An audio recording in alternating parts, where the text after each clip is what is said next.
everybody. Thank you for coming this evening. Maybe we should have baton throwing fire in these meetings, and we might bring this many people out all the time. But welcome to the Granville Exempted Village School District Board of Education meeting on September the 15th. It's 6:30. Please join me in the Pledge of Allegiance. I pledge allegiance to the flag of the United States of America and to the republic for which it stands, one nation, under God, indivisible, with liberty and justice for all. Please take the roll. Dr. Cornman? Here. Ms. Deeds? Here. Mr. Janice? Here. Mr. Miller? Here. Dr. Rentel? Here. Nominations? Okay, excellent. Well, boys and girls and everyone here, the board has been bored. The summer is just not as fun without all of the kids that come for special presentations. And so tonight, I know they're excited to see all the people in this room, because usually there's about 2 or 3 people that are required to be there, all the principals. So, but boys and girls, you have the honor of being here while I present a very special recognition to one of our employees. So I'm going to read you what the board and the administration wrote about Kay Eckleberry. So I might get a little teared up because Kay is my right-hand person. So we submitted a nomination to the Ohio School Boards Association for the Exemplary School Employee Award. And this is what we wrote. If you venture on a trip to Granville schools and ask any random person a question about who is the most knowledgeable about the school district, who is an absolute hoot to be around, and treats everyone like they were her own son or daughter, you would get one answer: Kay Eckleberry. Kay has served many secretarial roles in the district for the past 28 years.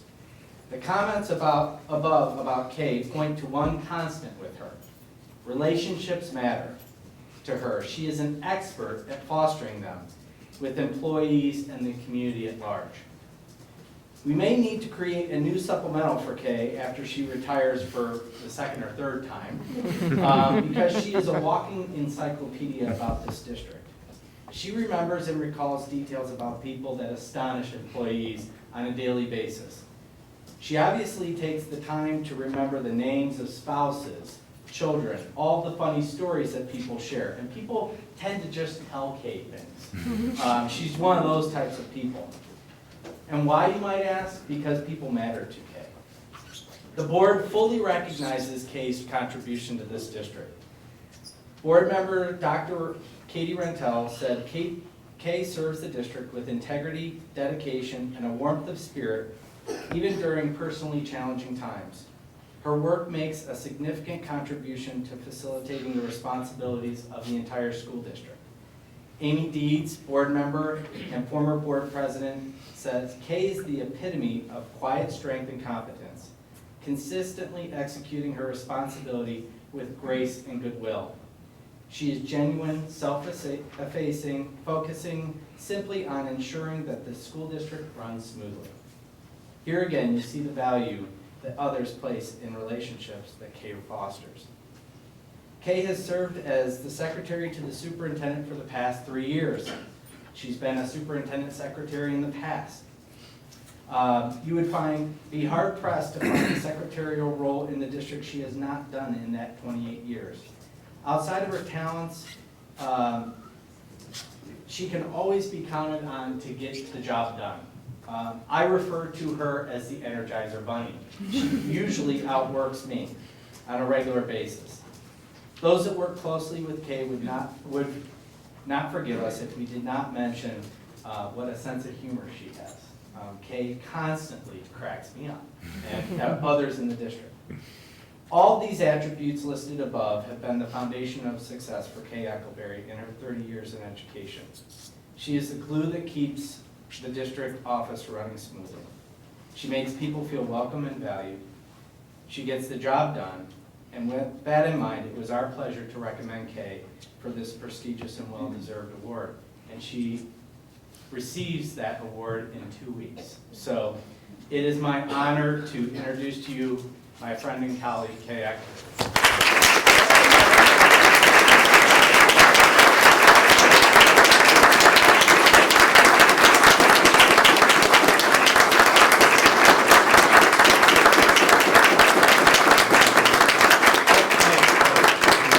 You have to get on the website.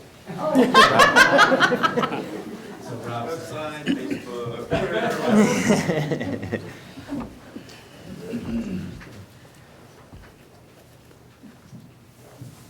Excellent.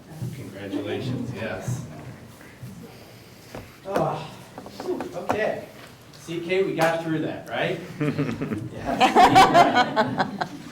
Now, it is my pleasure to introduce and congratulate and commend all of these students here for a significant achievement, truly a significant achievement.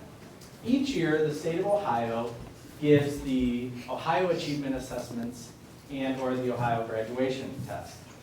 And they are in 5 subjects, and these students have scored a perfect score.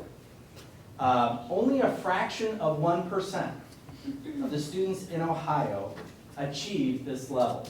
So it is truly something to be extremely proud of and to recognize as a significant achievement. And I know that this is just one small step in a line of great achievements for all the students sitting here. So what I'd like to do is recognize them by category. So the first one I would like to commend is Simon Perini, who got a perfect score on the 3rd grade math assessment. Simon, come on.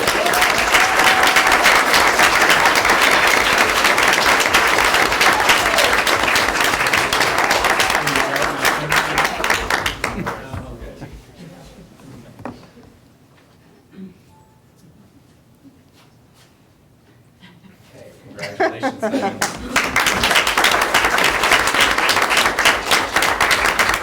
Now, parents, you can come up and take pictures with Mr. Sexton, so feel free to just jump over and come out here and we'll take pictures. The next group, we have Lillian Dart, Haley Eckert, Isabella Loffer, Grant McCarthy, Abigail Sanders, Brooke Spence, and Riley Wolf, who got perfect scores on the 3rd grade reading assessment. Come on.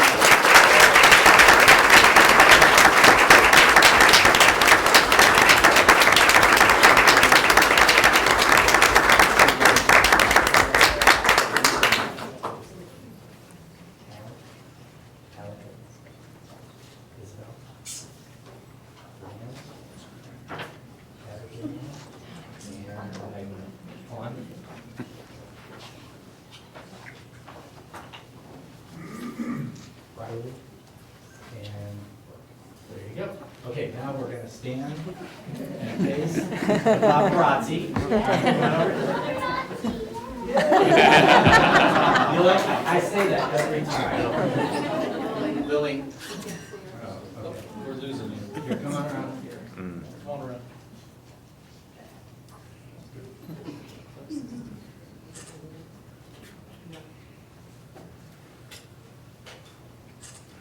That's the picture, though.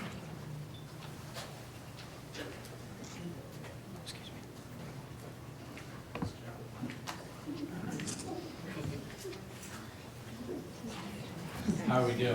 Good? All right. Congratulations.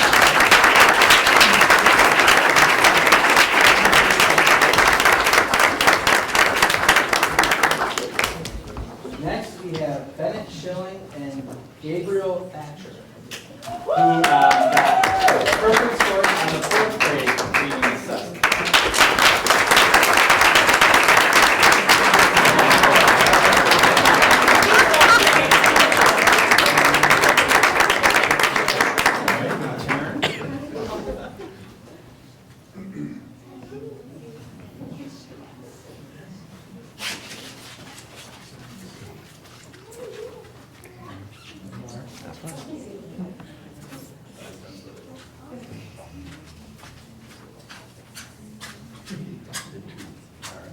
Great job, Ben.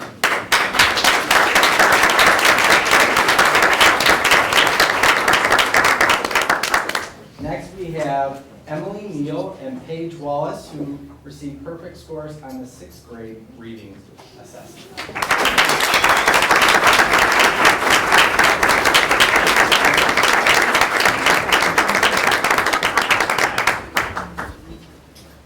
They're getting good at this.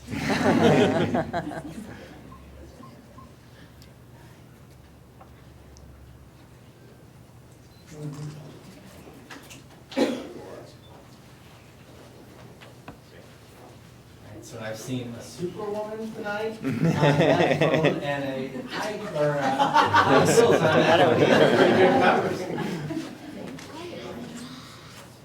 All right, thank you. Congratulations.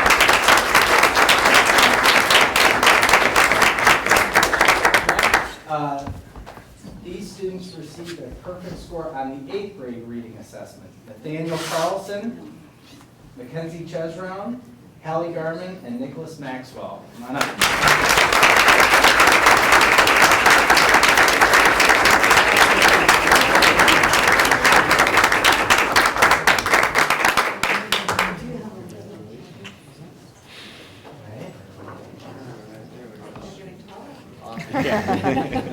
Mr. Brown's getting shorter. Oh, yeah.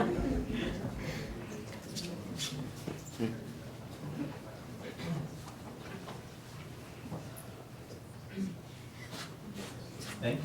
Congratulations.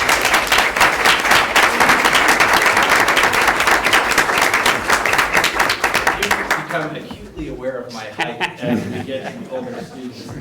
I feel your pain. Received a perfect score on the math assessment, Becky Miller.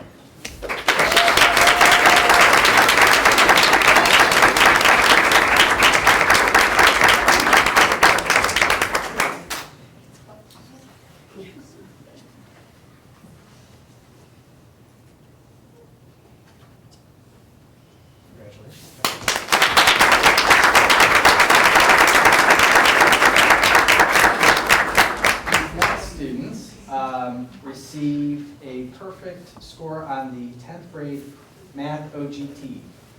Ariel Dixon, Zoe Guiney, Mason Holt, Sage Kaplan-Golan, and Andrew Maxwell.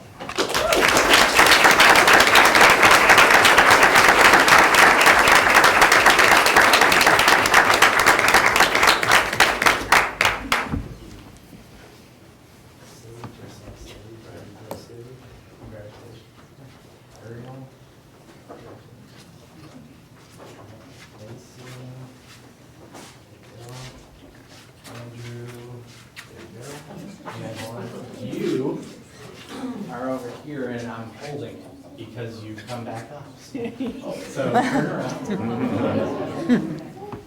Oh, see, now look at me.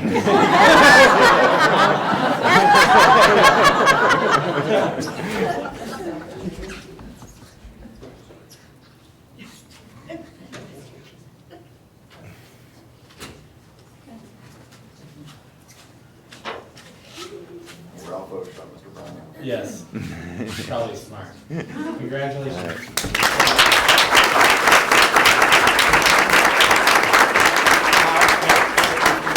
Right up here, stand right here. Now, to get a perfect score on one test is pretty impressive. So we did it on 2. So she got a perfect score on the 10th grade social studies OGT. So pretty impressive. She goes into that category of a sliver of 1% that actually achieved a perfect score on 2 assessments. So congratulations.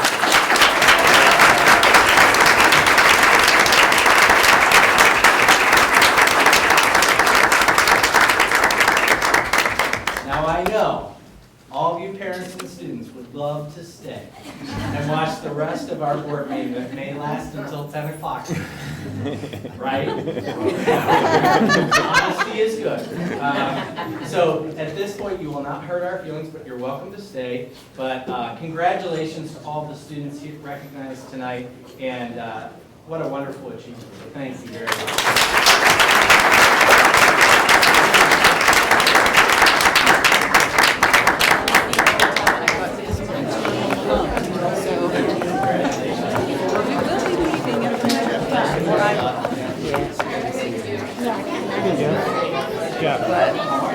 Scott asked me, and I said, who knows?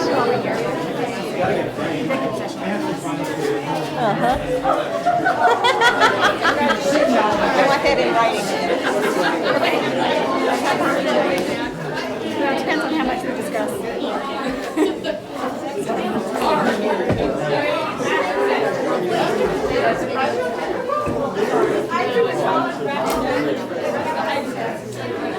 Thanks, sir. Thank you. Thanks for being here. Thank you.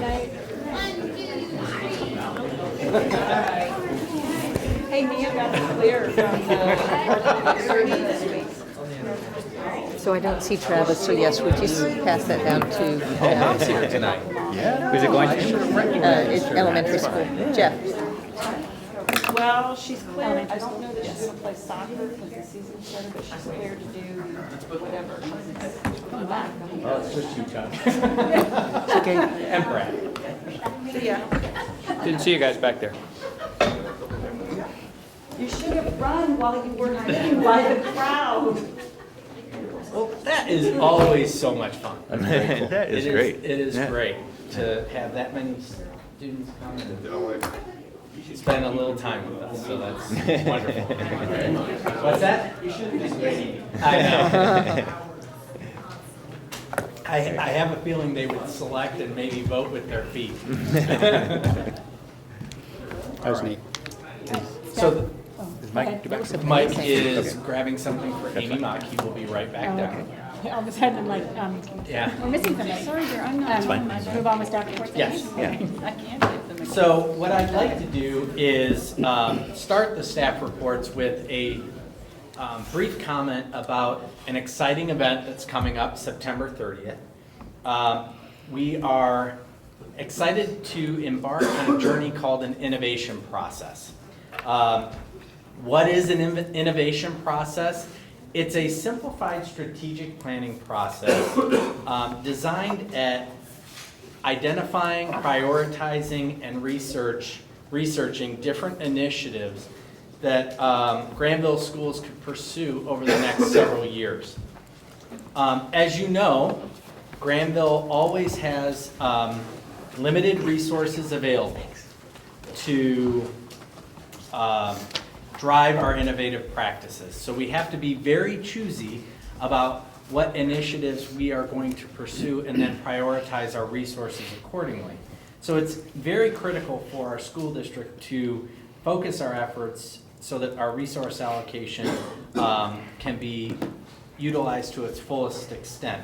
And we know that we have to do that collaboratively with the community. So the innovation process kicks off on September 30th. What was that? September 30th at 7 o'clock in the high school commons. I was waiting to hear the taps. So, and the entire community is welcome to come and participate in this process. It is a kickoff meeting because a process like we've just described takes a little bit of time to take or to get through. So the outcome of this process will yield a focused effort on the part of our school district to prioritize the initiative moving forward and the innovation we want to pursue as an entire school community. But it is going to be a very collaborative process. We invite any community member, staff member, student, parent to attend this event. And then afterwards, we're going to ask you to commit a little bit of time and talent and resources to the innovation process, as we anticipate it will probably take close to 4 to 6 months to conclude. So we have identified some key stakeholders that we're sending a little bit more intentional of a message to try and get them engaged in this process. But again, it is open to all the people in the public. So that's my staff report on the innovation process. And any questions about that? What's the outcome that you're aiming for? What are you producing a document that will define where we're going, or What, Yeah, I think what it will do, what the end result or outcome will be is probably a one-page document that is part of and embedded into our continuous improvement plan. But it really sets our focus for the next 3 to 5 years and maybe even beyond that. So where in the past, strategic planning documents come in binders, we are going to try and simplify it down to a simple, elegant menu of a one-page document that really clearly defines what it is we're trying to accomplish, which really might lead to broader conversations about our mission, vision, values. Does that help? it's perfect. Excellent, thank you. Now, any other questions? No, that's great. Looking forward to it. Excellent. We're going to dim the lights, and I am going to set the stage for what Mr. Bernath is going to present tonight. Last Friday, the Ohio Department of Education released the 2013-14 local report cards. There are several different categories that Mr. Bernath is going to take you through. What I would just start by saying is that the local report card is just one portion of the menu of data that we look at, okay? So it's just one aspect of a large group of data sets that we look at to determine our effectiveness. That's why we have board benchmarks and indicators that also drive what we value as an organization. But Mr. Bernath is going to take you through the local report card as it stands today. Thank you. The first thing I want to start with is just a reminder of the scale that we're going to use, that ODE uses for the report card reporting is A, B, C, D, and F. And everybody's familiar with that that's ever gone to school. But the problem with that is it doesn't mean the same thing as maybe it means in school sometimes.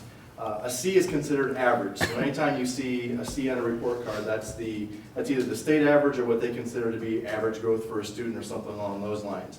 A B is slightly above average, and A is significantly above average.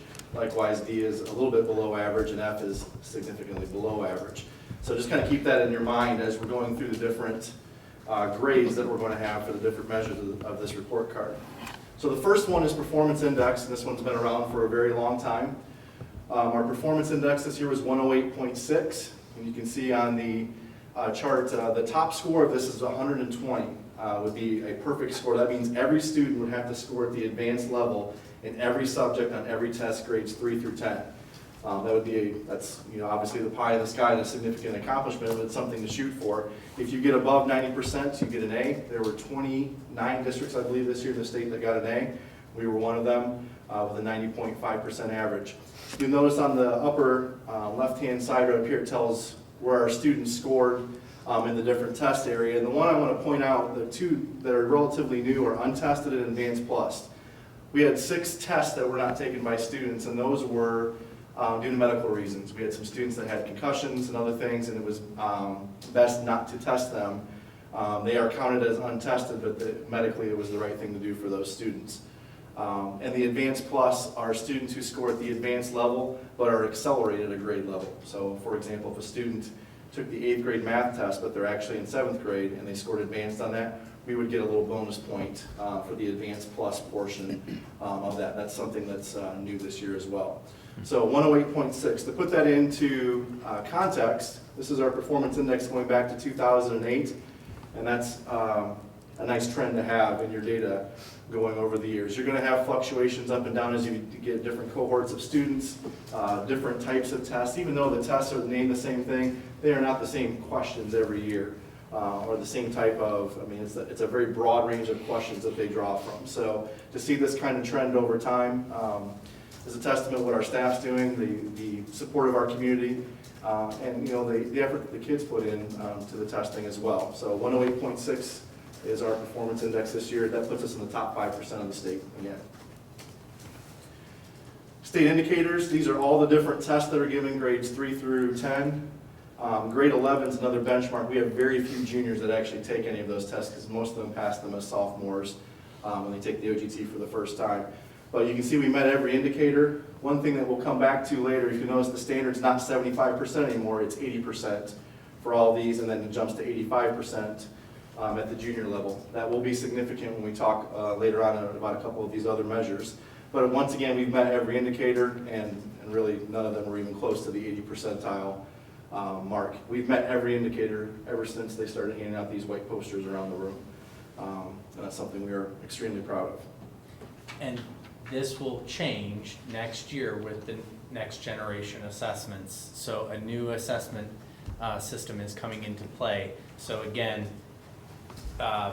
instead of 10th grade, you're gonna see different types of end of course exam potential grades. Okay. This report, Gifted ID and Services, is not, you're not getting a letter grade as a district yet this year. That will come in the future in 2016. But it gives us a snapshot of how the state views our gifted services. So first and foremost, up at the top here, you see 52.5% of our students are not identified as gifted, 47.5% are. Of that, the state says that 13.6% of those 47.5% students receive, or 13.6% of that pie, receive gifted services. One of the things that we need to do a better job before this comes part of the grade card is actually determining all the different things we do for gifted students we're not getting credit for on this report. So we need to do a better job working with our gifted coordinator out of the Educational Service Center to make sure that we are getting credit for the things that we are doing with our gifted population. According to the state, if you look at the schools and how they break down, we did not put the individual schools in this report, but we really only serve gifted students at the intermediate and the high school primarily, and that is just not the case. So that's something that we will be doing over the course of the next year to make sure that we receive the credit for the great things that we're doing for our gifted populations in all of our buildings. One of the other things that they will track with the gifted services is they'll give a performance index just for gifted students. So if you look here, it's the same, very similar chart to what you saw on the previous page. And if you actually calculate that out, our gifted students scored almost on average of 116 on that. So they were scoring, the average gifted student was scoring advanced on half of their test and accelerated on the other half for the average student. So they did quite well. 116 is a pretty significant number when you're thinking about those tests and how they're scored. Brian, what kind of things can be included in SERB? Can acceleration be included as one of the metrics for being served? Okay. Absolutely. That's a matter of coding and some things that maybe we could do a better job of. Things that we do, but maybe we don't code for them properly. And then, the state just pulled all this data out of, a place where we put the data into it. So we need to do a better job of coding for that so that we get credit for it. So it doesn't have to be a gifted intervention specialist specifically with the kids. It doesn't have to be It anything. depends on different levels. So if you consider it a gifted service, then you fall under the gifted rules and regulations, which we have been advocating for more flexibility because they have some rigid class size limitations and some other parameters that are really prohibitive to school districts that have a large proportion of their student body that are gifted. And so we've been advocating and working with several people in several different organizations to try and get some of those rule changes that will allow us to be more flexible in our service delivery model. I think that's really important, right? Because if we've got 50%, almost 50% of our kids that are identified gifted, we're not going to hire that many specialty people that have these specific kinds of programs, but we really got to have lots of programs, and we already do have programs to serve these kids in one way or another. It's just we got to make sure we reflect that somehow. We are currently not putting into that data warehouse anything related to the advanced learner. So right, the elementary schools already get a lot. The elementary level was designed for enrichment opportunities for students that need that type of program. And so that's what Mr. Bernath is kind of referencing when talking about making sure that we're getting credit, so to speak, for the work that we're doing already, but within the gifted rule. And what's the identification mechanism for selecting gifted children? Is it these same tests and the score that they receive on them? Absolutely. Okay. Yes. Yeah. Within the top 5 or 10% of the 5%. state? Top 5% of the state? Yeah. Okay. The other piece of this that I would include is we looked at some similar districts to us, and they had very similar results. So it's obviously not just a Granville issue, it's something that we all need to look at. And so that's actually helpful because we can collaborate with other districts. And, you know, what kind of solutions are they coming up with these different problems, either from a coding perspective or possibly new services that we provide students. So you know, collaborations always can happen between districts too. It's a good thing. So one of the things right along with this gifted ID and services, we also get growth data for our gifted students.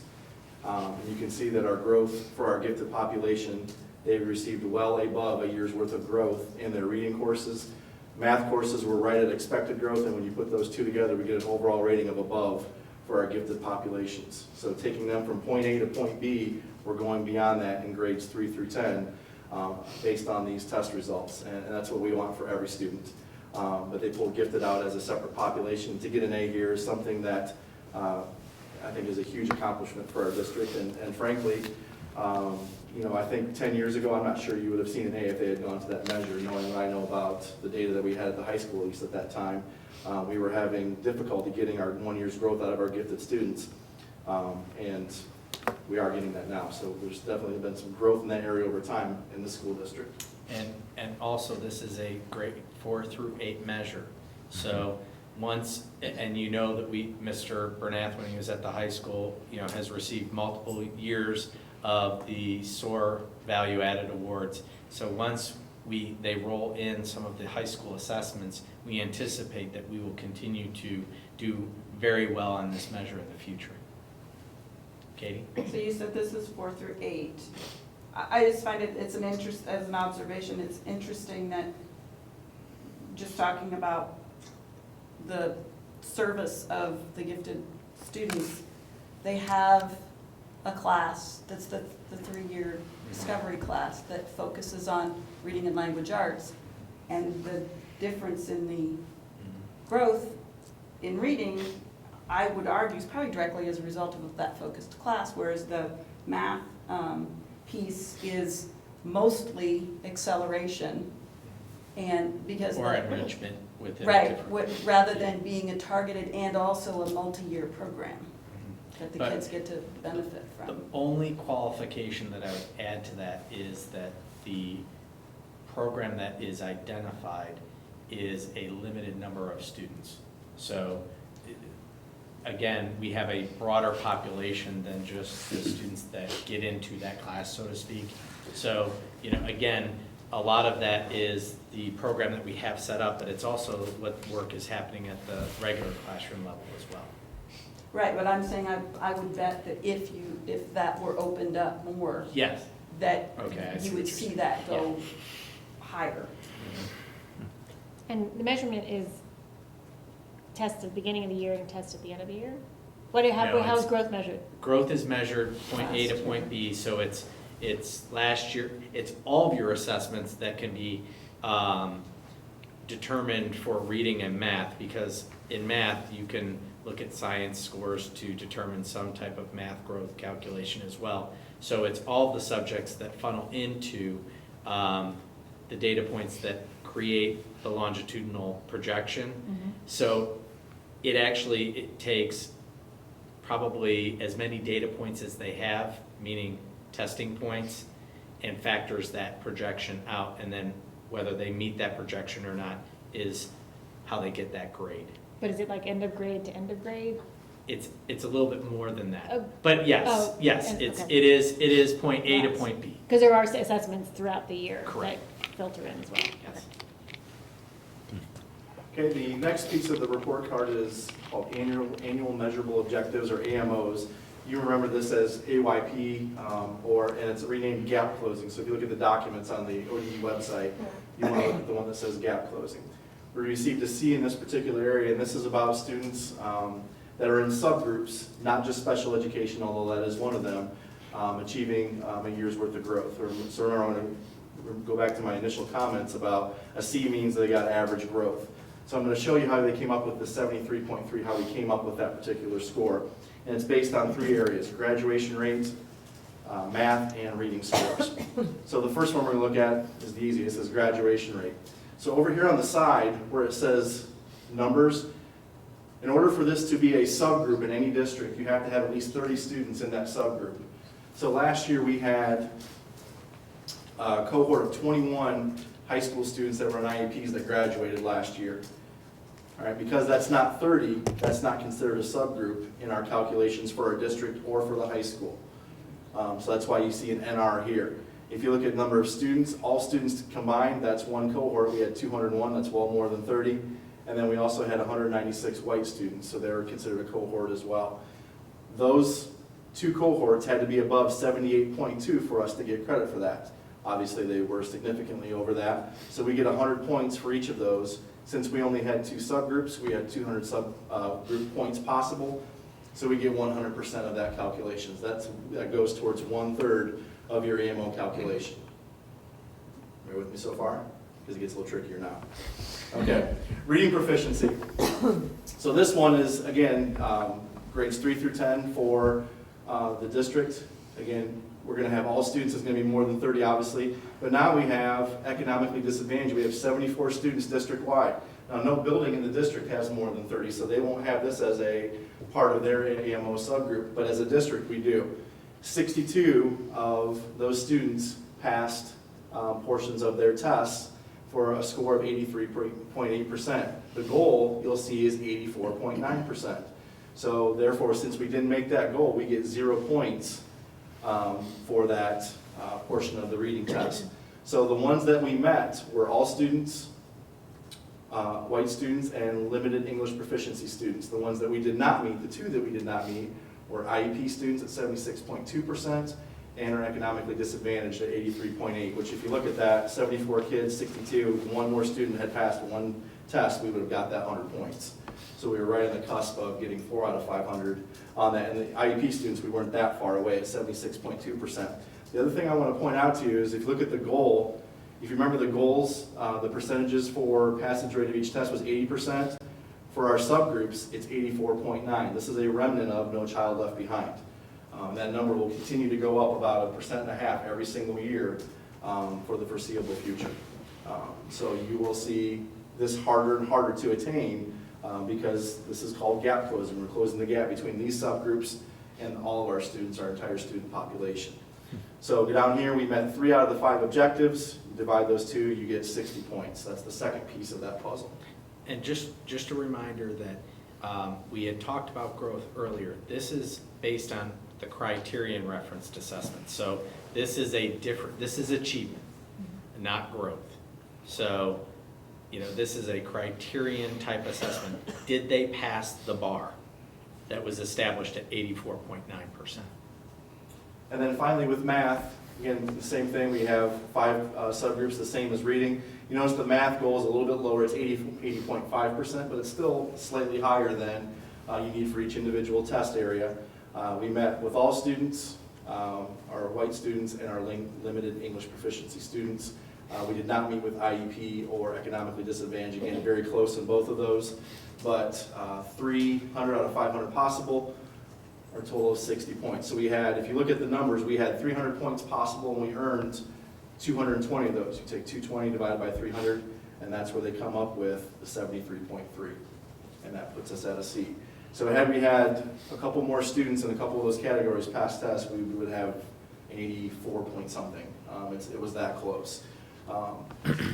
That said, our students, we performed at an average level here, we get a C, but I think this one speaks more volumes to what we're doing in the classroom. Students with disabilities in all grades, their growth in reading, their growth in math was above, combined with all classes in all grades, and then all tests combined, they scored almost 3.5 times the standard deviation would be expected. They were above growth. So I think, they didn't reach the benchmarks that were out there, but did they grow, and did they grow more than was predicted? Absolutely, and that's what really matters. So again, those two things, they're 2 separate grades, but I think they really go hand in hand in terms of how we should look at them as a district and what they say about what's going on in the classroom. That's why, I've always cautioned everybody about siloed grades, because you can look at one of the silos and think, ooh, that doesn't look good. If you look at the total picture with all of the pieces, you start to get a more comprehensive look at how we're doing. Because, obviously students with disabilities, them growing above a year's worth of growth is going to impact them longer down the road so that they eventually get over whatever that criterion or bar is. It just might not be right now. But that is a critical piece of information as they go through our system. We want to continue to see growth measures or progress measures that are like that. How do you apply the criterion that wasn't met, the two subcategories? What's the takeaway there? How do we apply the considerable expertise and resources to moving that score? It depends on which area you're referring to. Like right now, I would say from a staffing perspective, we apply a lot of staffing resources to students that are on IEPs. And a student is identified for an individual education plan when we determine and a team determines that they have a significant learning issue already. So again, there's already an identified need, and we're identifying additional resources for those students, but sometimes it takes a little bit longer for them to demonstrate success long-term. So, what we like to do is make sure that we're keeping our eyes, keeping our resources on those students and working with their intervention specialists so ultimately they can get to above benchmark and to a graduation threshold that is college and career ready. And the other subgroup, the economically disadvantaged? Economically disadvantaged, we don't, how can I say this? We don't identify them to staff because it's not information that's germane to the staff knowing their economic status. So it is not something that because you're economically disadvantaged, you are put on a watch list, because that would actually violate the free and reduced lunch process that's federally determined and governed. So that is one of those categories that is designated within this accountability structure, but we don't necessarily look at your free and reduced lunch status and then immediately apply a different resource to you. Because just because you're potentially economically disadvantaged does not mean that you don't have the capacity to learn at high levels. Well, but there's a reason that this is tracked, though, because there's a lot of controversy. I mean, about what kids bring with them that might be barriers to their learning. Mm-hmm. That I understand what you're saying about When you're talking about, confidentiality and stuff. At the same time, one of the most important things is meeting kids where they are and bringing them to a different place. And so part of meeting kids where they are is knowing what their needs are. Sure. So that's, I think. Well, and I think in other school districts that have a higher proportion of students that are economically disadvantaged, you have different funding revenue streams to support the needs of those students. So it really, we have a relatively small population. I think 4%. It was 7 last year. 7%. We have a relatively small portion. If we had a larger portion of students that fell within that category, then some resources would be targeted to those students, like Title I services. But we're still responsible for educating them, even Oh, if we absolutely. don't get those. No, services. absolutely. So, Yeah. but I'm sorry, I really want to press you on this because Russ has a really good point. What are we going to do? Because those kids still, just like the kids with disabilities, just like the kids on the IEP, we are obligated Mm-hmm. by the data saying that even though, as Mr. Bernath mentioned, we're close, but we're not there. So we have some obligation to get there somehow, right? With each of these groups. Yes, and I would say we look at those data sets. We've never really, most of the kids, if they are showing needs academically, take their economic status out, we provide interventions for them, okay? So you would assume that if we are targeting students that are at risk, then we are applying the resources that we have available to those students because they are at risk, independent of their economic status. Right, but that economic status might mean there's not a parent at home to help them with their homework. So that's something that just giving them an intervention in school doesn't necessarily address. But we still have to deal with the fact that that homework didn't get done.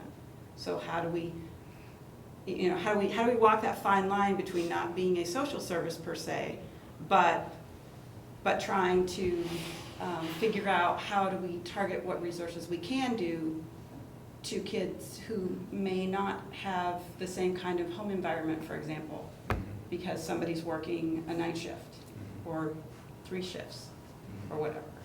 And I think we do, I don't know that I can honestly say that we do that systemically right now, because we haven't had a large proportion of students that there's a systemic need for.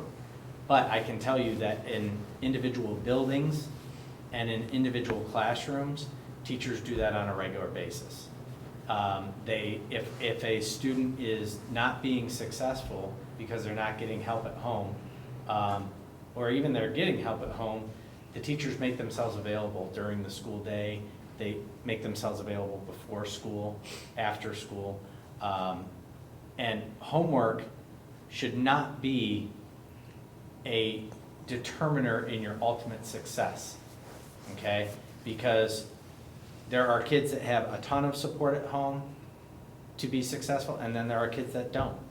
So homework should not be the tipping point for your school success. It's just I'm talking about home environment as opposed to just homework. Yeah. I mean, I just feel like we have an obligation for, even if there's one child in any of those groups, Absolutely. and so. And I'm to not say trying, that- I'm not trying to say that we don't have the obligation. If I'm communicating that's. Well, I just hear you saying if we had more numbers, we would do more, and I don't think that's what you're trying to say, but No. that's what it's. No, what sort I'm of- saying is, what I'm trying to say, but not say very well, is that we don't specifically label a child economically disadvantaged, and because of that status, apply a resource to them, okay? What we do is we look at their academic performance and academic needs, and we apply the resources to match those needs. So, it is, even though we're not labeling them that way, we are still providing the service. Does that, I know that you're not. I just disagree, because you're still siloing them in a certain sense, so, but it's fine. I'm Well, I mean, we can talk about it more in depth, but I think if I were to do what you're suggesting fully, I might be at risk of divulging too much information about that student to, that could be problematic in a federal sense. But I think a lot of the tools and techniques that we're trying to bring to the classroom in terms of differentiation, Sure. right, and testing and things like that, will help in this in kind of all cases. And I don't mean to And- pass the buck to that. You have a really good point that this is kind of flagging something for us. But I think it's flagging the fact that maybe we could do better in that differentiation I of think education, what's right, for whatever the critically- circumstance is. What's critically important from my perspective is early intervention. So if a student is struggling at any level, I don't care if they're on an IEP, LEP, if they're African-American, white, Hispanic, whatever level, if they're showing an academic need, you have to create an intentional program to address that need. And that's what we're trying to accomplish. So early intervention, creating watch lists so that we're monitoring performance over time, and applying the resources that we have to meet those needs. That makes sense to me. I guess when you look at the other statistic on the growth, Yeah. it obviously, well, to me anyway, seems like once we are intervening, we are getting growth. Mhm. But that begs the question, are we intervening early enough then? Is that and I don't know, I'm speculating, I'm asking, I guess, is, is some of this attributable to the fact that maybe we're just not intervening early enough? And if so, should we reflect on that and look at it and address it? And it may be that the answer is, we're doing it already. We intervene in kindergarten. So when students walk in the door, we give the kindergarten readiness assessment. Now it will be the kindergarten entrance assessment. And then we start our MAP system and we start creating watch lists at that time. Kids come in at varying levels. And so it may take a longer period of time to address the gaps in their learning and understanding. But from our perspective, the majority of our resources that we try and apply are at early intervention, K-3. Because we know that if we apply early intervention, we hopefully eradicate the need for long-term intervention because we get them at benchmark early, which is kind of what they were the state was trying to do with the third grade reading guarantee. These categories aren't mutually exclusive. No. So some of the economically disadvantaged students are in the IEP category. That is correct. So we're catching some, I'm not saying that, again, the home environment is important, and in those who aren't caught by the IEPs, we would miss them, but it'd be just, I know you can't publicly say, but it would, the overlap would be Yes. interesting to know. Absolutely. There are several students that fall into multiple categories. Anything to add? Yeah, I would add one thing. I mean, the numbers right now are just what they are, they're numbers. Right. Until we can click on that and get that list of students who fall into that category, it doesn't allow us to do any analysis. It just tells us that's maybe an area that we want to take a peek at this year and start maybe looking at it a little more intentionally than maybe we have in the past, because if you look at our passage rate, it really hasn't changed, but the benchmark goal has gone up. So last year at this point, if we had 77%, we got the 100 points for it, we moved on, it was maybe not as big of an issue as it would be when you fall below that. That number's only going to continue to grow up. So until we can click on that 57 and find out who those 17 that weren't and what the 57 who did pass, what grades they were in, what characteristics they have, it is numbers. And that information will be available to us in the next few weeks. Well, if you look at last year's and this year's, you've got roughly the same amount of kids who are proficient, but a bit larger pool this year. So, I think you're right on the money. I think that's my main point. It's like, I think there needs to be a little bit more drilling down into that to see whether what is happening is really what's happening, and those numbers would be what they would be no matter what we did, or is there something that really is behind those numbers that needs to be investigated? Absolutely. So if those, we found out those 17 students, 15 were kindergartners and we already had them in early intervention, I think we'd all feel really good about where we were. If we found out they were 8th graders and we had done nothing for them, I don't know if we would feel the same way about that. Good point. Because especially with economically disadvantaged, it's not only that you don't want to identify, people don't necessarily want to be identified in that category. So it's, it works both ways. Any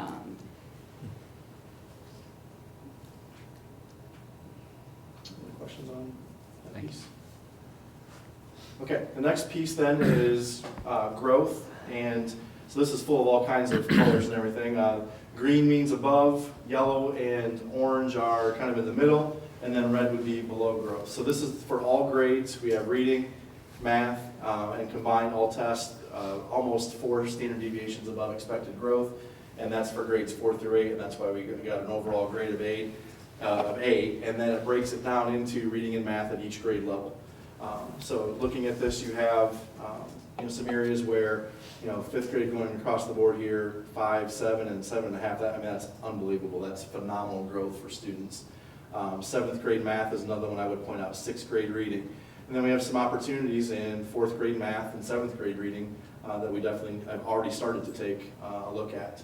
But throw that all in one big pot, and this is the overall score that you get, and that's why we were an A, because we were significantly above growth for all tests. Does that include, for example, or do we get an extra bump somehow in the points with the kids that are accelerated? No, we do not. That is just for the PI score. This is a growth measure. So this math score right here, this is all the students who took the 8th grade math test, some of whom were 7th graders. So it doesn't matter. But they don't count for the 7th grade score, they count for the 8th grade score, just for the test that they actually took. Any kind of surprises in here, or trend-wise, this is similar to past years, or is there? I mean, there's always small fluctuations in things. I was, a little, I think the surprises were in the 7th grade and 4th grade math. You expect things to go up and down a little bit. And those were, those are, when you see those numbers like that, you're like, okay, that's an area we got to work on, and that started this summer. We knew when we got the first test results back. But all in all, I mean, I think if this hadn't been green for all grades, I think that would have been the surprise. And the fact that it is where we want to be, that we're above growth for each of those. So, nothing really shocking based on the test results, because when you get the results back, you see how the students score. You can compare to similar districts, and you have all that data ahead of time. This is pretty much what we expected. I think a couple of just notes to share. We did switch the math program last year from everyday math to math in focus. And sometimes those transitions can cause fluctuations in data, but you can see that obviously overall that the implementation of that new program was successful when you look at all grades. But there are some areas that we definitely need to prioritize. And that was through 6th grade? That's third, wait, that's 1st through 6th, or 1st through 8th? First, let's see, kindergarten through Oh, right, yeah. 6th, Right. and then 7th and 8th got a new resource, but it wasn't a total resource adoption, a completely new program. Okay. And a lot of those students are already in pre-algebra, algebra, so they're more in a high school sequence at that point. It's not so much a program as it is content for those students. I think one of the things that you can look at is, in 6th grade, we have a lot of students that do skip ahead to 7th grade math. They take the 7th grade math test. It could be a reason why this score is a little bit higher and this one is a little bit lower, but that's just a generality. I don't really have any data to back that up. It's just a pure qualitative observation at this point. Any other questions on that? Okay, the next category is students in the lowest 20% of achievement. So this is statewide. We don't know how many students are in this group yet. We will get that information when the other individual student becomes available, student data becomes available. Basically, they take the lowest 20% of achievement in the state, which is going to be a very small n for us. That's not going to be a large number, but we don't know what it is. And they look at just how did those students grow over the course of the year. So these students, this is all within the average range. They would say that the students got a year's worth of growth. That could be 5 students, it could be 20 students. We don't know the answer to that, but it's been a very, very small n in the past. And it is something we are measured on. And that's, again, statewide growth. It's not the lowest 20% of Granville, it's the lowest 20% in the state. Our average student scores between the 70th and 80th percentile in the state, just to kind of give you a frame of reference for that. And do they correlate that with those other with the subgroups? No, but you can. So we can click on that, we can click on the list, IEP list, and we can certainly cross-reference those. Lastly, graduation rates. This was the 4-year graduation rate. Now, we did not have 7, I can personally vouch for this, we did not have 7 seniors not graduate last year, but that's how many students came in as freshmen, and this is how many graduated last year. So sometimes students move, they choose other forms of education, or whatever happens, they necessarily don't end up in the high school starting their senior year and then don't make it to the end. It's actually counted from day 1 of their freshman year. So we did not have 7 students not graduate, so I want to make sure that was kind of clear, since I know a little bit about that. We got an A in that area, and then the same thing for the 5-year graduation rate, 98.4. What this shows you, I think, is this, we do have a couple students every year that don't quite make all the way through graduation. We do a very good job of getting them their diploma in the next 3 to 4 months, after that 6 months at the most. And that's something that we have worked really hard with the students. If they did make it through their senior year, that high school diploma is more important than ever. Opens up so many doors for them, maybe not right now, but down the line, specifically, they're going to want that diploma at some point. So we work very hard with their parents to make sure that they get that diploma. So that that number will always be higher, that's that fifth-year graduation rate. It's interesting to note that, I think I heard on the news today that the average across the state is still only like 78% graduation rate. Yeah. So, just pretty sad in this day and age. Yes, sir. And I think the danger in creating that college and career readiness standard is if you don't have programs in place to support students at every level of their high school journey, you could unintentionally create a larger cohort of non-graduates, which it is a significant economic issue because every non-graduate significantly impacts our economy. So to recap, this is our report card for our district. If you look at the A's and B's and C's, well, there's no B's on there, 7 A's and 2 C's. And then there's no grade down here for this K-3 literacy. That's something that we definitely want to talk about. There is a delay in that data because school districts reported data wrong or we're confused about what data to report. So we'll have the opportunity to look over that data ourselves, make sure that we did all the submissions correctly over the next few days here. And we'll have a new grade for that at some point in the near future. I would say it's probably going to be a couple weeks at least. Jeff, you have any further thoughts on that one? Well, I think what they've shared with us is very limited as far as prepping for this type of new measure. And about 2 or 3 months ago, we got an indication that it wasn't necessarily going to be aligned with the third grade reading guarantee, that it was really going to try and track the students that were on track or off track in each year, kindergarten through their third grade year, all the way through OAA. So what's interesting is it is a state report card measure, but each K-3 literacy metric will be different across school districts in the state. So we use the MAP assessments, we use DIBELS in our K-3 environment.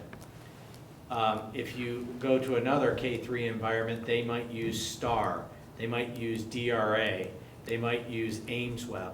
All of those are different types of vendors, so you're really comparing on a local report card that's supposed to be all-inclusive, very different metrics within that one category. What I'm going to be looking for is if we identify a student in kindergarten, kind of to my point earlier, and we're applying our resources and our interventions early, are we getting that child to proficiency or to whatever benchmark is identified in third grade? And then once they're there, making sure that they stay there, that they're solidly in the proficient range or above. The other caution that I share is any data K through 3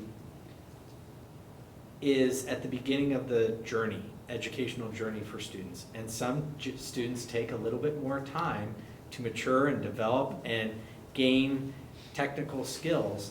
And so, I think what you have to do is monitor that progress over time, but then really look at periods of time, like at the end of third grade, at the end of sixth grade, at the end of eighth grade, and making sure that those students continue to show success over time. Because ultimately, we want them to be very successful as they exit our K-12 environment. But they might have many ebbs and flows within that journey. And I think that's a caution that I always throw out there. I've had a child of my own that took a little bit more time than I thought would be necessary, and then once it clicked, and everything went very well. When you're dealing with children, it's not an exact science.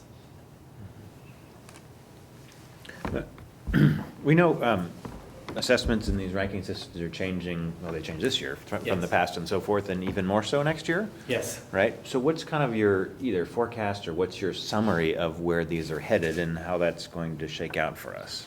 If you look at states that have had similar implementations of new assessments, you anticipate roughly a 20% decline in performance. So, you know, where that benchmark was at 84%, you know, it might be a stretch to get to 70%, given the rigor of the new assessments. So we do anticipate that there will be a drop in performance because there is a new assessment.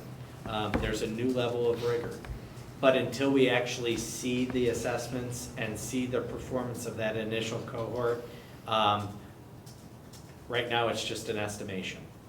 But we are anticipating, we know that the assessments are going to be more rigorous.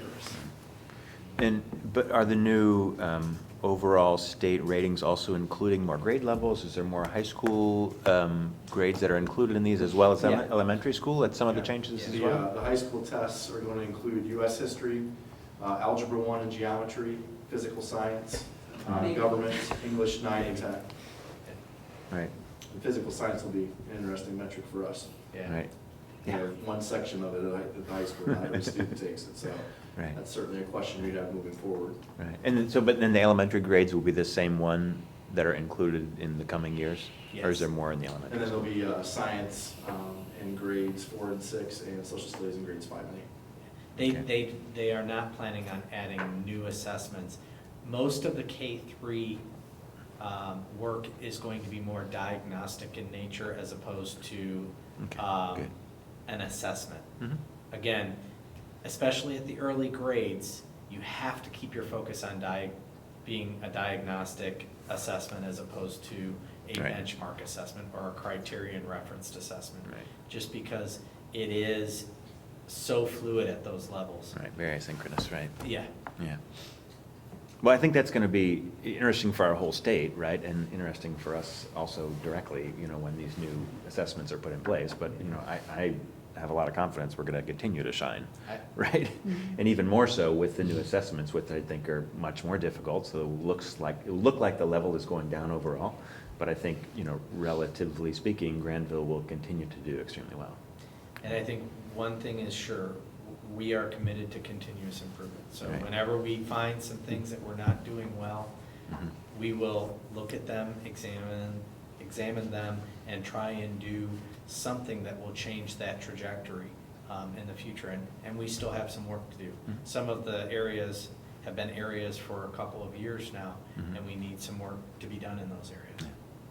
And as sort of as nice as the data is to see and help us kind of understand where we are and where we can improve, right? I think it's a very small piece of the pie, right? Relative to the benchmarks that we have in place, which are really the true metrics that we use internally, right? So I'm looking forward to kind of that update, which will come in the coming months, I'm sure, which this is a small piece of. Correct. So, you know, obviously, with the board benchmarks, we have a lot of other indicators of success that include ACT, the AP assessments, and some of that other data that is another indication of how we're doing. The other aspect that's going to be coming in the future is Mike's going to have a portion of the local report card. The financial data will also be there in 2016, Or maybe later, or maybe later. maybe later this year. Oh, really? Well, if you look It at the says thing, it coming says coming soon. soon, it doesn't say coming in 2016. Yeah. The others say coming in 2016, that one says coming soon. So, I'm not sure if that's. but they sooner or have later. this alternate measure that they're using that I don't think makes that much sense with these, where they're using adjusted ADMs, where they're trying to adjust ADMs for the proportion of students with disabilities and students that are economically disadvantaged to try and equate spending across districts that don't compare very well. Because, you know, obviously Columbus has different challenges than we do. And they're going to try and adjust ADMs to equalize, and I don't think they're doing a great job methodology to do that. Well, clearly already there's some kind of statistical questioning in some of these methodologies for determining scores. And I think with any new ranking system, there's going to be a lot of kind of shaking out of that to happen, right? And it'll be Yeah. in the finance side as well as some of these, which I assume are a little dynamic in terms of how they report and so forth. Other questions? No. Thank you, Mr. Burnett.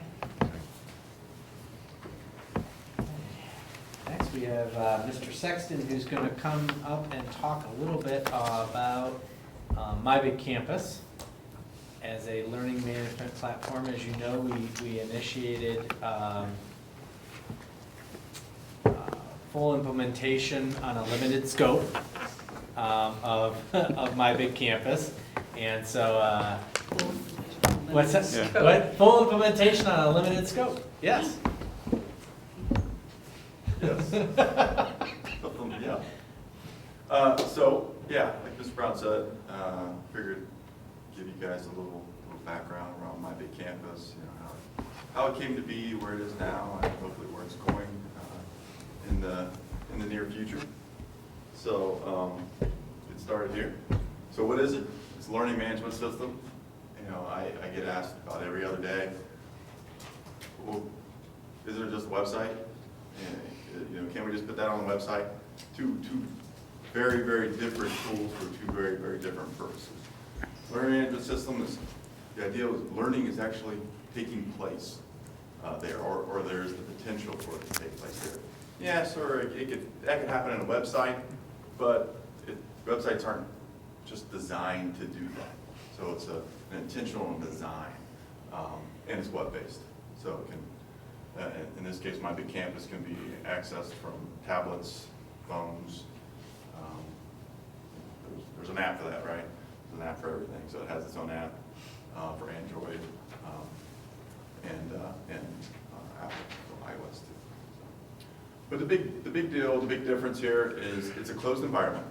So only staff and students that have logins here at school can actually access My Big Campus. And in full disclosure, sure, we could open that up so they could connect with other My Big Campus users. Maybe potentially down the road, we open the high school up to, discuss or branch out to other school districts. There's almost 1.5 million users in My Big Campus. So, but we have it closed to our brand build folks and logins, at least in this early stage. We figure that's the safest way to do it. It's secure, so all the logins are encrypted. Bad guys can't sniff the information and get a login. Not that they would, I don't know why they'd want to, but they may get a test or something. No, that's all safe. Another big reason why we selected this tool is because it's monitored 24/7. So I'm not staying up 24/7 watching it, though I am on it a lot. If something happens, something's said, then certain things are automatically, actions already taken on Lightspeed, who is the parent company of this, and they'll go ahead and they'll disable an account. It just depends on what it is. Or maybe they just send me an alert and say, hey, you may want to look into this a little bit. So we're constantly getting updates on that daily, though.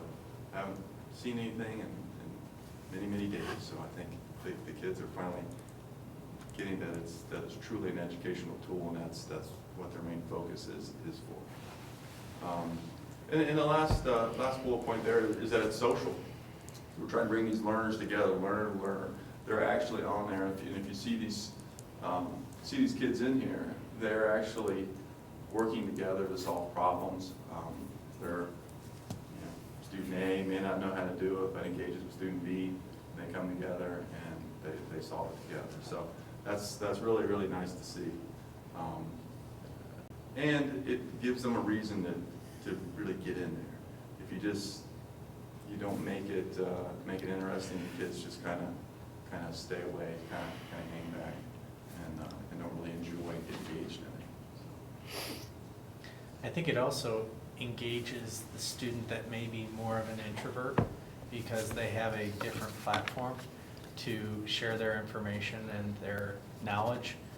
So sometimes classroom environments can be designed for extroverts, and this gives an opportunity for an equal platform for student engagement. True, good point. And we've already seen several examples of that, where the teachers come to me and said, they don't say anything in class. It's like pulling teeth to try to get the information out. But at my big campus, they're growing more than what they would in the class. I guess it just gives them a voice. So a little history. Started off in the 13-14 school year. Pilot teachers, we selected pilot teachers, more or less asked for volunteers that would want to try this new tool out. We didn't know if we were going to do it or not. Quite a few high school teachers who had the Moodle background jumped on board as a pilot. They were just frustrated with Moodle, and we were right there.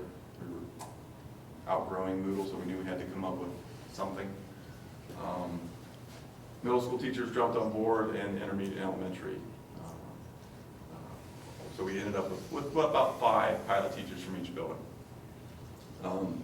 We met leadership and those pilot teachers, input from other teachers, and we came up with the year 1 requirements, where we're going to post classroom assignments and events to the calendar, and that we're going to be able to speak intelligently about the product. Be able to speak about my big campus, explain all the pieces and parts to the students when they get going. So, and you'll see a glimpse of that here in a few minutes. So we implemented it fully this year, so beyond the 5 in each building, and with those requirements in mind. So that's where we call it the basic level training, with adding the events and being able to explain to the kids. But quite a few teachers took advantage of our training over the summer and have taken it significantly further. So those teachers will become our trainers in the future, because they've already plowed ahead and worked out any of the bugs and any of the little quirky things that go on with when you're doing something new. So in 15-16, so we hope to build on our existing trainers, which are all teachers, and it's more of a train-the-trainer model, and just build on that existing foundation and keep bringing it up. So those that are at the basic level kind of be where those trendsetters were. Trendsetters will keep going up, and we'll just keep raising our knowledge of the product down the road. I'm sure we'll do something similar in 16-17. I think, again, anytime you want implementation of a new strategy to work and be embedded into the environment, you want to go slow and build competency and make sure that you have a firm grasp of what that first expectation is, and then you build on that. So, right now we have a smaller threshold of what we're expecting, but we will expect more in the future. But it will be an evolution, and for those who will exceed our expectations, excellent, and we're going to use their expertise moving forward. But again, we move slow to move fast. So, what's in it? Here's some quick bullets of what My Big Campus can do, or the tools within the tools. So, it's a modern learning management system. Moodle kind of took just I don't want to say an older approach. It's just a different approach. So this one, including the social aspect of it. And I don't want to keep coming back to the social piece, but it is important. I think in this closed, secure environment, it's a great opportunity to teach students at an early age how to properly conduct themselves in an online world. I think a lot of times students kind of teach each other, and that may not always turn out the best, as we've heard stories in the news. So this is another opportunity for us to get them early and teach them the proper etiquette. So, but beyond that, discussion forums. Teachers can create discussions forums about anything they want. A lot of times that goes to maybe a book study or current events that they post up there, and they start this big chain of discussion. Online chat, of course, they can type back and forth. This is teacher initiated. They can type back and forth and send messages back and forth to each other. If ever need be, they could turn it into a video conferencing chat. So right there, all within the tool, no extra software involved. Collaboration, so students can work on things together, back and forth, or teacher to teacher. A lot of teachers are saying, well, why am I creating this assessment, all 11? There's, third grade and fifth grade, at all levels, and the subjects together are creating these assessments. And then when they're done, they have them. They have that master out there. They can always refer back to it, grab it, tweak it if need be, and then grow it from there. So that's huge. Drive, Google Drive and all these other, this is MyBig Campus's Drive. But it's basically online storage.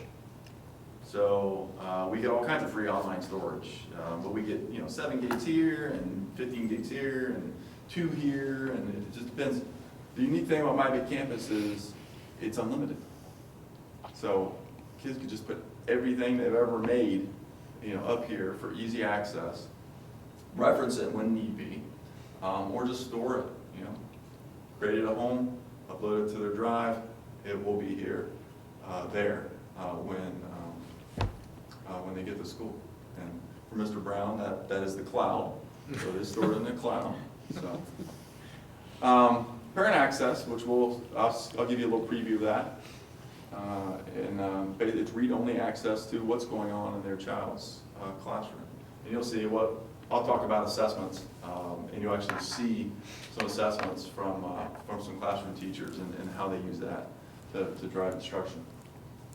Library resources. So library resources, with Moodle, the teachers had to make everything from scratch. With MyBig Campus, like I said, there's about 1.5 million. That's teachers and students. They're making things, and we can just go out and borrow it, or make our own and share. So hopefully we're giving back too.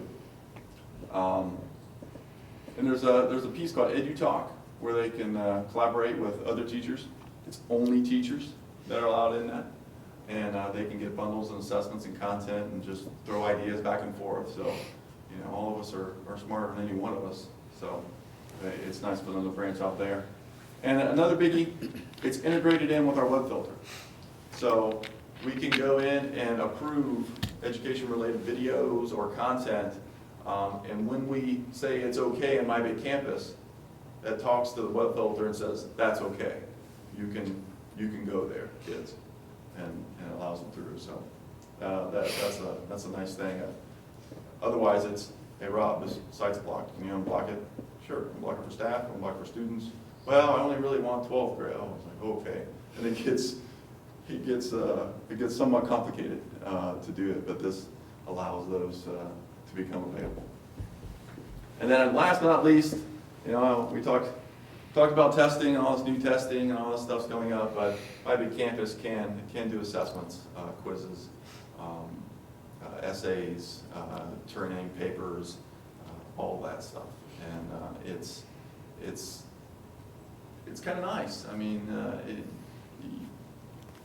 you want to use technology to help you do things that maybe aren't efficient or it's time prohibitive for you to do. So you use technology where it makes sense.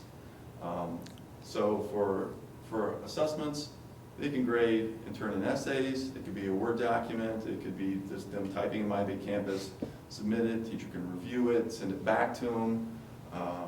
Teacher can even submit it at the high school. They can submit it to Yes, they can submit it there.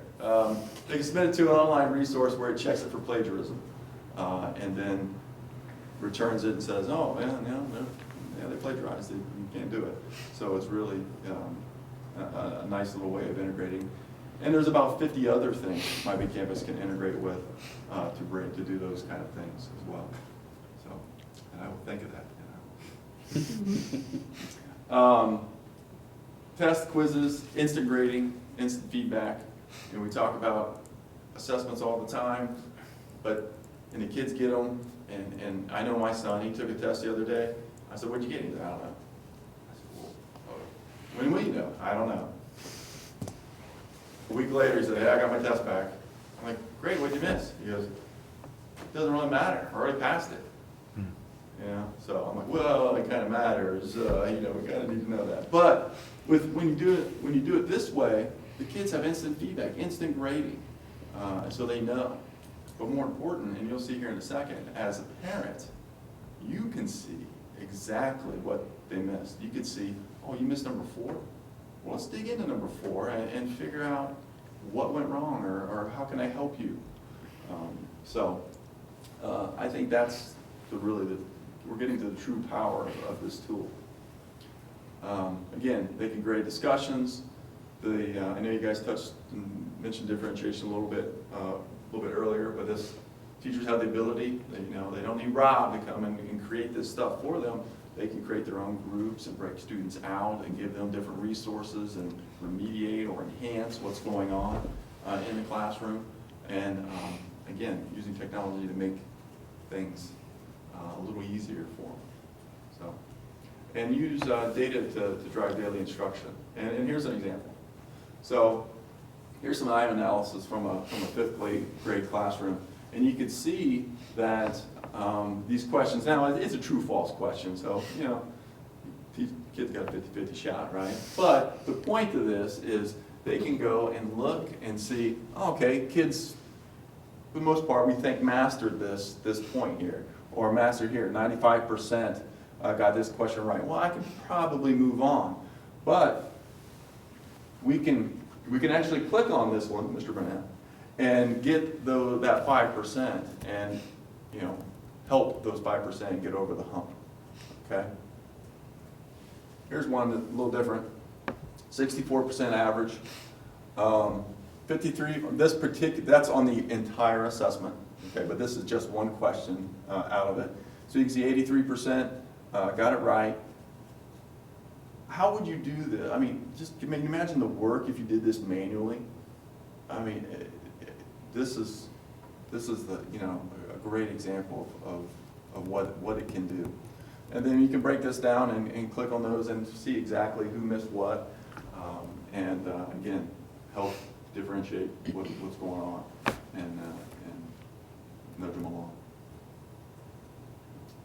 So parent access. So parent access it starts with the parent portal. So when parents have a parent portal account, they have to put an email address in there, they have to put a password. It harvests those email address, passwords, and their kid's student ID number, and it creates, behind the scenes, the access to My Big Campus. Okay, so that's how it works. And that process updates nightly. So as a parent, you change your password today, around 2 in the morning, if you change it to the parent portal, around 2 in the morning, it'll change it in My Big Campus. So there's a little bit of delay, but kind of the best we could do. So they have read-only access. They can't actually participate in the class, okay? But if we think back to Moodle, back in that day, how they accessed Moodle was through their child's login. So, and they could do whatever within there. But here it's read-only access to groups, aka classes. I don't know why they didn't just call them classes, but they're called groups. The calendar of events, so they can see what's happening, what's going on. They can message their teachers, other kids, and their kids. So that's the only They can't just message anybody within the system, other students, nothing like that. They can see their schoolwork, that's what I mentioned. They can see, oh, you missed number 4. All right, let's dig into number 4 and let's figure out where we're at. And they can see the files in Drive. So I mentioned all that stuff. They had unlimited storage. They can look into Drive and see what's in there. They can't put anything in there, but they can see what's in there. Okay. So I'm gonna switch over to the demo site. So this is what it looks like. This is completely fake. Okay, just to let you know, it is not Gwen's birthday. No, it could be. I don't know. Is it? Okay, it isn't. All right, good. So if you imagine this is a Granville class, you would see what's coming up here in the next events. They can click on those and get greater detail. Over there on the left, you can see this is called the activity wall. So this is all the new things that have popped up. They can go and they can click on all of these. You can see this is a document that someone posted. They can click on it, open it up. If they clicked on messages, they could go and message their teachers or their child. They can click on schoolwork there and get into those assessments and dig into that. The kids' stuff, okay, that's Drive. They can go in and do that. Calendar, they can click on calendar, see all the events. Pretty powerful tool though is to click on groups and they can see all their kids' classes. They can go, teachers can post more things in groups in those actual classes, announcements, and so they want a more detailed view other than seeing everything that's going on. They can go in and dig into individual classes from there. They can see their child's teacher. Oh, okay, Mrs. Smith. They can click on that, message them from there, and so it's really easy access to those different things. And lastly, they can click on school and see the school picture. I know Mr. Durst at the high school, every day he posts the announcements and he posts them in school. And so if they want to see the daily announcements for the day, they can click on school, they can get in there just as their child can do and see those. So he just posts a PDF every day. I think one of the things that parents report on a regular basis is, in the past we had PIV, and that was basically grades. Not necessarily, okay, well, what's happening in that classroom? What type of content represent that grade? And so My Big Campus kind of bridges that a little bit more and gives them more of a window into the content, into the classroom structure that their student is engaging in.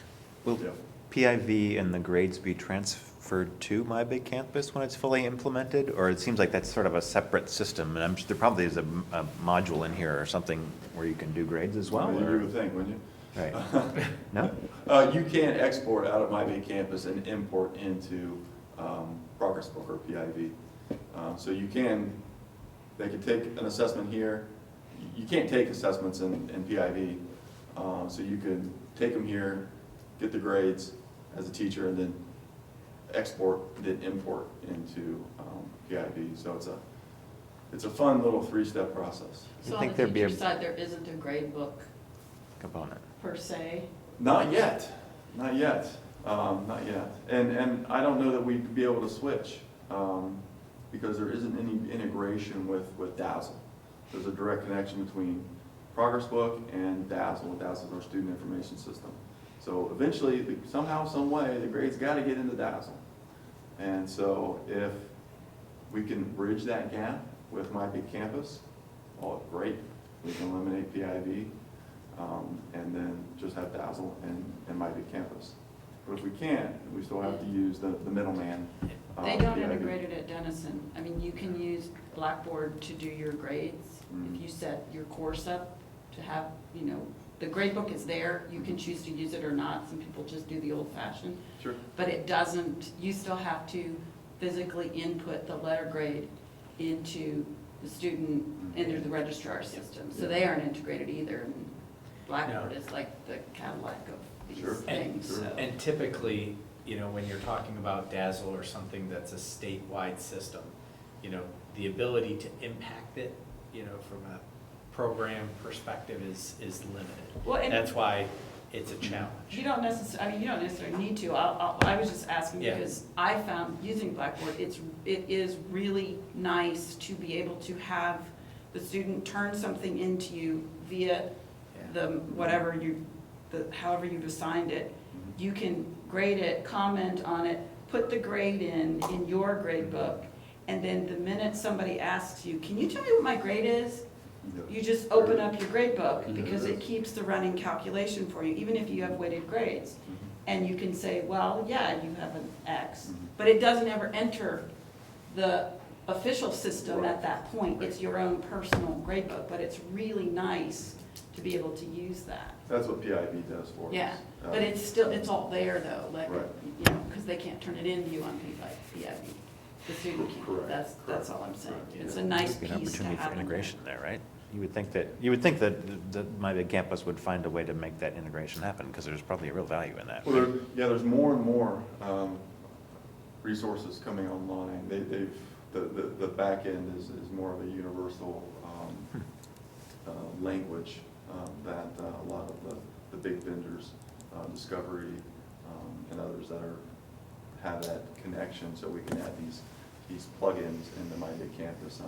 And I'm hoping, I've already submitted for integration with Progress Book. So kind of not waiting on Progress Book, we're just doing what we can do with My Big Campus. And so it seems like we can make greater progress quicker that way. So, switching back. So that's, again, the very, very quick version of My Big Campus, parent access. So hopefully you got a glimpse of what it can do. Maybe you've been in it yourself, I don't know. But if you have any questions, fire away. I think it's a wonderful system, and I've noticed that some staff members use it, and it's a great tool and interesting. I think we're kind of just learning about it. What's kind of our adoption rate currently in terms of teachers that are actively using it in their classrooms versus not? Where are we in terms of percentage or whatever? Are we, I don't know. We haven't measured it yet district-wide. Uh-huh. We've been trying to get people acclimated, but the expectation is that the calendar function and the assignment function are being utilized by all staff. So we have to now start to measure that expectation. Mm-hmm. But that is the expectation. Yeah, from personal observation, and working with the different classes, at this point, they're getting into the labs, they're getting the kids acclimated to it, getting them logged in, showing, giving kids the tour, showing them how to follow each other. So it's got a Twitter-ish element to it. So they're not only learning about Facebook-ish kind, it's not Facebook, I'm not saying that public, it's not Facebook. But it does have those elements to it, and it also has Twitter elements in it as well. So they're showing kids how to do that, what to look for. So when they get a new assignment, they'll see a little alert in there and in a couple different spots. So it's hard to miss. But that's what I see them in there doing lately. My sense is you don't really need to educate the kids much on it. They'll No. figure it out. They Right? figured it out real That's quick. not the limiting factor, right? We found that out during the summer with high school students. They're like, Right. Yeah. what's my login? Yeah. Same one you use to log on a computer. Oh, Yeah. I'm good. Literally, that was it. Yeah. Yeah, they'll figure that out, right? Oh, yeah. And it's amazing, because my poor kids, they're the guinea pigs. I look at them and go, okay, what are you doing? How are you doing that? And I will say that every teacher that when I went to curriculum nights or the schedule night at the high school, every teacher referenced, My Big Campus and where they were posting material.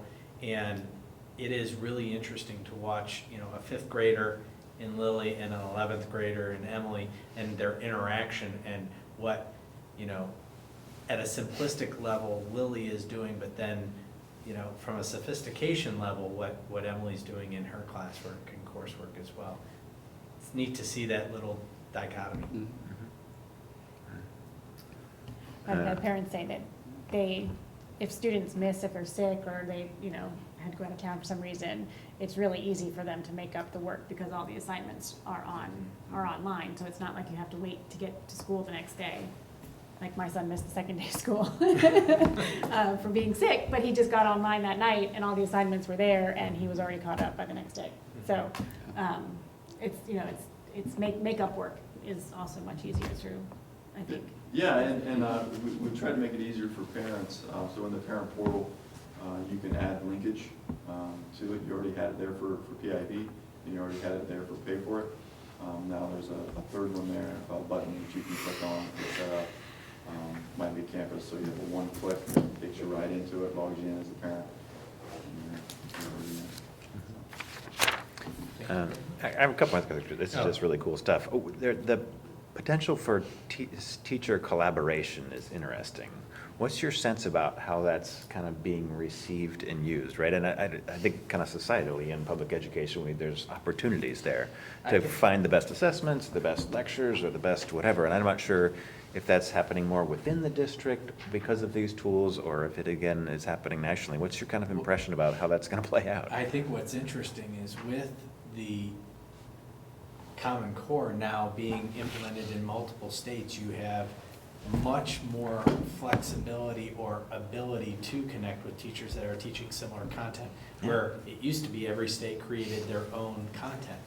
And so now you have some ability to do more state by state or across the country collaboration on similar standards. So that's an opportunity that's available. I think for right now, our teachers are engaged in looking at what's already created, what bundles are out there, what content's out there. They grab them and tweak it to make it their own. Great. That's powerful, I would think, right? That's really efficient. But, I mean, on many occasions, that they're creating what are called bundles. They're putting content and assessments all bundled into this package, and then they make others collaborators of that. And the really neat thing is, talking about Common Core, well, the standards are in my big campus for you to go in and just select them and pick them. So while they're building it and putting that content there and assessments, they're also adding the standards that they're addressing, and they're adding the learning targets. There's a specific spot for those. And later on down the road, when they actually give it, they can run a report against the standard or the learning target and see where the kids were. Yeah. So, I saw some fantastic content on there from one of Eric's classes. Like, wow, this is an incredible presentation teaching tool. And maybe the staff member created it themselves, or maybe they reached out to someplace to do it, but it was just a fantastic tool that was kind of the basis of the lecture, right, that also was available online at home to go back and look at and things like that. I think there's interesting power in that, right, when you can really start to leverage that well, right? Yeah, absolutely. Yeah. And one more quick question, and this is kind of a little bit beyond my big campus, but how would having, for example, one device per child impact the ability to use these kinds of tools, right? I know we're not there yet, and I'm not sure if that's where we want to head or not, but how does access to hardware effectively to be able to tap into this kind of integrate with the concept of the online curriculum? You can give your 2 cents, but I'll give you my 2 cents as well. Well, I think What are your thoughts first? It would be a huge improvement. What we see today is, we have the, mobile labs in each of the buildings. Teachers reserve it, so they gotta plan that out, and give that assessment with that device in that classroom. And there's a lot of things that they have to do to kind of accommodate for these kids who never used, the device. First time you ever log in a device, it's going to log in a little longer than the other one. They got to plan for all that. So there's a lot of extra planning involved, which isn't the end of the world, but from an efficiency and classroom management standpoint, it does, take a piece out. Or if you had your own device, you got to configure the way you want it configured. You got it, just crack it open, get it, open it up, log it in, and log in My Big Campus or whatever the tool is, and log it. So I think it would be huge. I think it would be a good thing if channeled appropriately.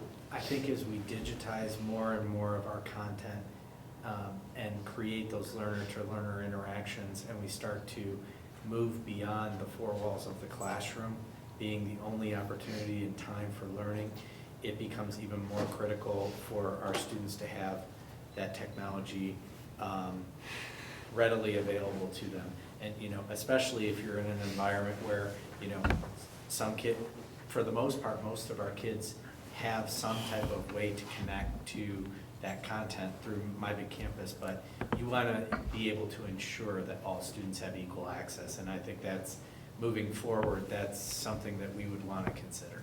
That was something I wanted to ask, because I don't know that every home is wired. Right. I see people coming in to use the computers at the library a lot. Yeah. And I don't think we can assume that a child can go home and do homework. I would agree with you.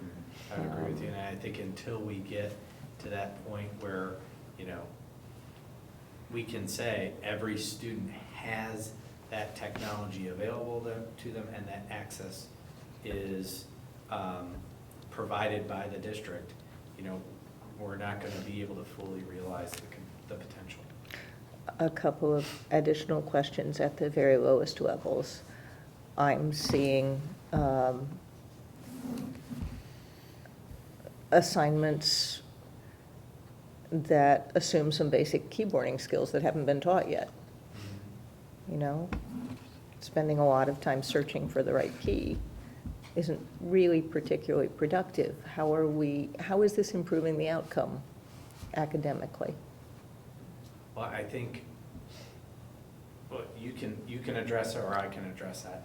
First of all, kids very quickly learn, I would say, basic navigation. We do have some programs out there for students to use, even at home, related to typing. Type to Learn, I think it is. Is that what it's? Well, Yeah. we have Type to Learn, but Type to Learn is only available within the district.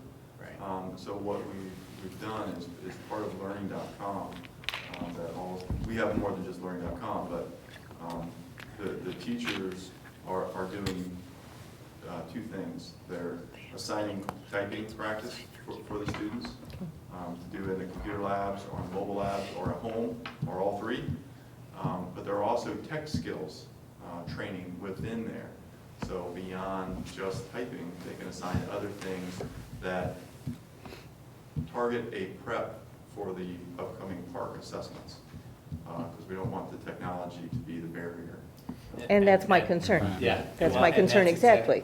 And I think we have to continue to build kids' capacity because, even with, But are we doing The that in- systemically? I think we have been at some level, but I think What we level? have more opportunities to do that. One of the things that we did just to get students ready for online assessments was implement MAP all the way through so that they have 3 opportunities to take an online assessment, because it is different. It is not, looking at a paper and writing things down. So that is a different type of thinking process. So giving kids opportunities to experience that early, I think is very important. Ultimately, right now, we're creating the environment for the future as far as content delivery and what the classroom environment can capitalize on. And that will lead to more differentiation, but I still think we have a lot of work to do still. Because we have not, some districts have chosen to go one-to-one very quickly. We have not. We decided to create the learning management system and make sure that the content was there, so when we do move to that type of environment, we're better prepared for the content that needs to be available to kids. And the other challenge is what keyboard do you teach them? Yeah. Do you teach them the iPad keyboard, or do we teach them the standard 101 key keyboard? Keyboard for a phone? It's just, what do we do? We just gotta, the more they practice, the more time they spend with whatever device, they'll become more comfortable with where things are. the regular keyboard, just from my personal observations of two kids, is still easier than the iPad when you're doing a lot of typing. It's much more efficient to sit, even if you put a keyboard on your iPad. So I think that basic keyboarding is still, because they can branch out and do the phone and the iPad It's anyway. amazing how fast kids are with the texting. I mean, that's unbelievable to me, because it takes me forever still to hunt and peck with my thumbs. And my daughter can write an essay with her thumbs in 5 seconds. But, you know, I think you have to have the ability to adapt to different devices. I'm the same way with an iPad. It takes me forever with the iPad, but you put me on a computer and I do pretty well. And the thing about the assessments, I think even too, you have to be careful not to make an assumption, if you're giving, I don't know, a science test in a 5th grade classroom and you choose to use Edmodo, for example. And that's not a particular app or program that your class has practiced yet. But yet you assume that because somebody somewhere has already done an assessment online, the kids will figure that out, and there's still that barrier there. Even if it's the same Edmodo, but it's a different subject matter that they're doing with that. So, you know, you can't assume that there isn't going to be that interruption in their processing because of whatever the different circumstances. And I think the challenge is the technology keeps evolving as well. So, you know, we prepare them for this environment and it changes so rapidly. It might be that environment 3 weeks